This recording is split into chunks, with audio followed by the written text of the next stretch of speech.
ఎందుకు పోయింది? ఇప్పుడు మీకు ఉన్న వస్తువు కనపడుతోంది. ఉన్నటువంటి పదార్థము ఏదో అది కనపడి ఇప్పటి వరకు అసలు లేని పదార్థం ఉన్నట్టుగా కనపడేటట్టుగా చేసినటువంటి అజ్ఞానం ఏదుందో దాన్ని పోగొట్టగలిగినటువంటి స్వరూపం కనుక ఆయన పశుపతి. పాశుబద్ధస్తథాజీవ పాశముక్త సదాశివ. పాశముల చేత బంధింపబడినంతసేపు జీవస్వరూపంతో ఉంటాడు. ఒక్కసారి భగవంతుని యొక్క అనుగ్రహము కలిగి ఆ పాశములు విడిపింపబడ్డాయా వాడు సాక్షాత్తు సదాశివుడై ఉంటాడు. అందుకని ఆ పాశములను తీయడం కానీ ఆ పాశములను వెయ్యడం కానీ ఎవరి చేతిలో ఉంది? పశుపతి అయినటువంటి పరమశివుని చేతిలో ఉంది. ఆ అజ్ఞానం తీయగలడు, జ్ఞానం ఇయ్యగలడు. అందుకని ఆయన జ్యోతిస్ఫాటికలింగమౌళి విలసత్పూర్ణేందువాంతామృతై అస్తోకాప్లుతమేకమీశమనిషం అన్నారు. ఇది నిజానికి చాలా గంభీరమైనటువంటి మాట వాడారు. ఇక్కడ నువ్వొక్కడవే ఉన్నావు అని. అసలు రెండవ పదార్థము లేదు, కేవలము అద్వైతం. ఆయన తప్ప వేరొకటి లేదు. మరి అదేమిటండి ఆయన తప్ప వేరొకటి లేదు అని మీరు అంటున్నారు కదా, ఆయన తప్ప వేరొకటి లేకపోవడం ఏమిటి? పోనీ జగత్ సంగతి విడిచిపెట్టండి, భగవానుడి యొక్క స్వరూపంగానే అనేక రూపాలలో భగవానుడు కనపట్టలేదా? ఇక్కడే శివలింగ స్వరూపంగా శివాలయంలో స్వామి ఉంటే అలా వెనక్కి వెడితే విష్ణువాలయంలో వెంకటేశ్వర స్వామి వారిగా స్వామివారు కనపట్టలేదా?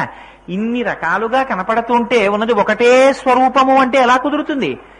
ఏకస్త్వమేవ బహుధా భవభాసిలోకే నిశంకధీర్ వృషభకేతన మల్లినాథ. ఉన్న ఒక్కడే అనేక రూపములలో కనపడుతూ ఉంటాడు. అందుకే భాగవతం దశమ స్కంధంలో పోతన గారు ఒక అందమైన పద్యం చెప్పారు. మాయచేత ఎరుక మాలిన వారలు బహువిధంబుల నిన్ను పేరుకొండ్రు, ఎరుక కలిగిన వారు ఏకచిత్తంబున అన్ని మూర్తులయును నీవేయండ్రు. మాయ పట్టి ఉన్నంతసేపు అనేకంగా కనపడతాడు. ఒక్కసారి ఆ మాయని ఆయన తీసేశాడా, ఆ తెరని తొలగించేశాడా, అంతటా కనపడేటటువంటిది ఒక పరబ్రహ్మస్వరూపమే కనపడుతుంటుంది. దీనికి మీకు నేను ఒక చిన్న ఉదాహరణ చెప్పేటటువంటి ప్రయత్నం చేస్తాను. మనకి శ్రీశైలం అని చెప్పి ఒక క్షేత్రం. ఆ శ్రీశైల క్షేత్రం గురించి శంకర భగవత్పాదాచార్యుల వారు చాలా విశేషమైనటువంటి వర్ణన చేశారు. సంధ్యారంభ విజృంభితం శృతిశిరస్థానాంతరాధిష్ఠితం సప్రేమ భ్రమరాభిరామవసకృత్సద్వాసనాశోభితం భోగీంద్రాభరణం సమస్త సుమన పూజ్యం గుణావిష్కృతం సేవే శ్రీగిరి మల్లికార్జున మహాలింగం శివాలింగితం అని ఒక శ్లోకం చెప్పారు దాని గురించి. అది ప్రకటంగా క్షేత్రాన్ని చెప్తూ శివానంద లహరిలో భృంగీచ్ఛానటనోత్కటక్కరిమదగ్రాహీ స్ఫురన్మాధవా హ్లాదో నాదయుతో మహాశితవపు పంచేషు బాణాదృత సత్పక్ష సుమనోవనేషున పునఃసాక్షాన్మదీయే మనో రాజీవే భ్రమరాధిపో విహరతాం శ్రీశైలవాసీ విభు అని ఇంకొక శ్లోకం చెప్పారు. శ్రీశైల క్షేత్రం గురించి 2 సార్లు ప్రస్తావన చేశారు. ఆ శ్రీశైలం శివభక్తులైనటువంటి వారు వెళ్లి మాట్లాడడం కాదు, ఆ శ్రీశైలంలో ఉన్నటువంటి మల్లికార్జునుడు 3 నేత్రములు కలిగినటువంటి తండ్రి, నువ్వు నాకు తిరుమలలో వెంకటేశ్వరుడిగా దర్శనమిస్తున్నావు అని పాట పాడారు. ఎవరు పాట పాడారో తెలుసా అండి?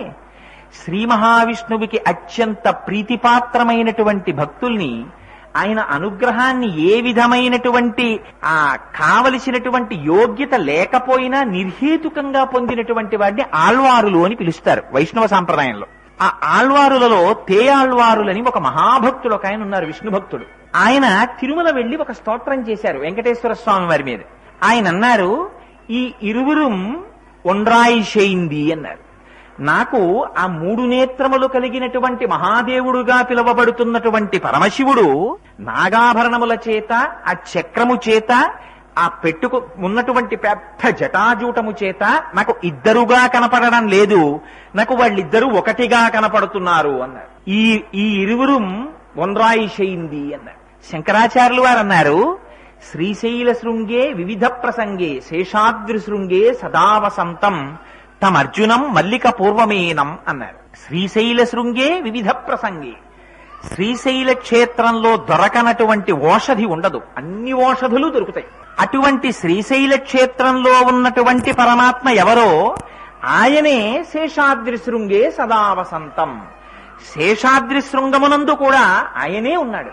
అక్కడ లింగస్వరూపంగా ఉన్నాడు, ఇక్కడ కరచరణాదులతో ఉన్నాడు. తప్ప 2 మూర్తులున్నాయా? 2 లేవు, ఉన్నది ఒకటే అని అక్కడ తేయాళ్వారు అదే మాట చెప్పారు, ఇక్కడ శంకరాచార్యుల వారు కూడా అదే మాట చెప్పారు.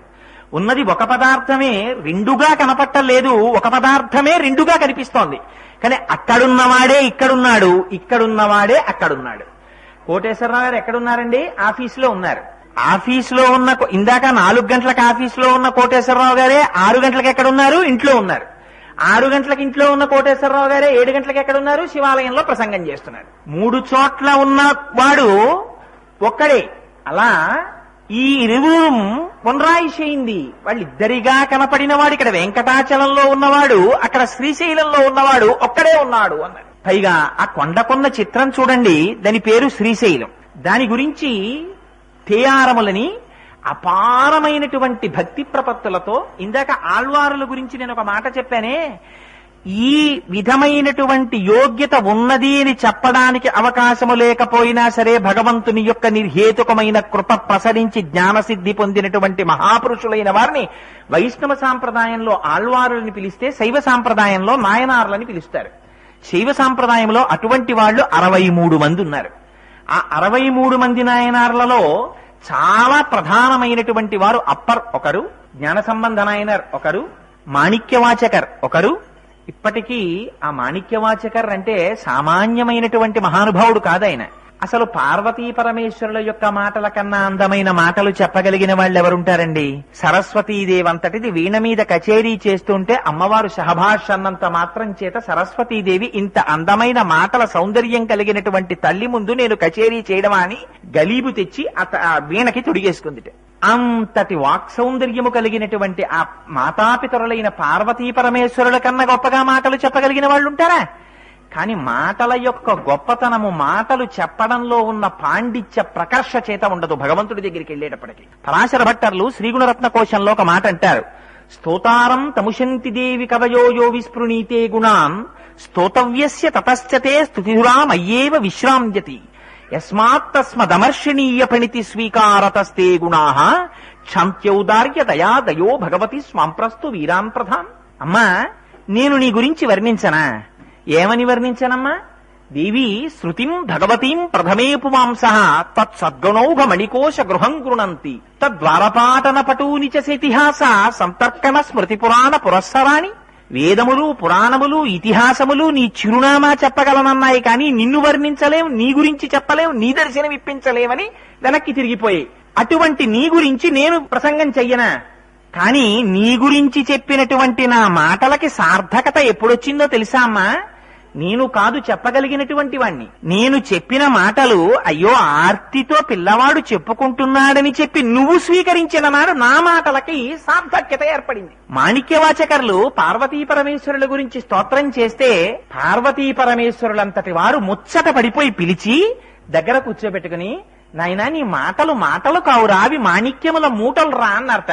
వాళ్ళ నోటితో అలా ప్రశంసింపబడ్డారు కాబట్టి ఆయనకి మాణిక్యవాచకర్ అని పేరు. మనం ధనుర్మాసంలో ప్రతి వైష్ణవాలయంలోనూ కూడా విష్ణువాలయంలోనూ కూడా తిరుప్పావై అని జరుగుతూ ఉంటుంది. మనం ధనుర్మాసంలో ఆ తిరుప్పావై మీద ఏదో 4 మాటలు చెప్పే అదృష్టాన్ని పరమాత్మ నాకు కటాక్షించారు, అప్పుడప్పుడు చెప్తూ ఉంటాను ఇక్కడ వెంకటేశ్వర స్వామి వారి గుళ్ళో. అలా ఎలా తిరుప్పావై చేస్తారో అలా ద్రవిడ దేశం అంతటా కూడా శివాలయాల్లో తిరువెంబావై అని చేస్తారు. భగవాన్ రమణులు కూడా ఆ ధనుర్మాసం వస్తే ప్రతిరోజు తెల్లవారుజామున 3 గంటలకి ఆయన యొక్క నిత్య కార్యక్రమాలన్నీ పూర్తయిపోగానే వచ్చి కూర్చుని ఆ తిరువెంబావై వింటుండేవారు. ఆ తిరువెంబావై పరమాద్భుతమైనటువంటి స్తోత్రం. అందులో కాత్యాయనీదేవి వ్రతాన్ని గోపికలు చేసి కృష్ణ పరమాత్మని భర్తగా పొందడానికి సంబంధించినటువంటి విశేషాలన్నింటినీ మాణిక్యవాచకర్ వర్ణన చేస్తారు. సౌందర్యలహరిలో శంకరాచార్యుల వారు అమ్మవారి యొక్క వైభవాన్ని ఎంత గొప్పగా ప్రస్తుతి చేస్తారో తిరువెంబావైలో మాణిక్యవాచకర్లు అంత గొప్ప స్తోత్రం చేస్తారు. ద్రవిడ దేశం అంతటా తిరువెంబావై చదువుతూ ఉంటారు. శివాలయాలన్నింటిలో తిరువెంబావై చదువుతారు, విష్ణువాలయాలన్నిటిల్లో కూడా తిరుప్పావై చదువుతారు.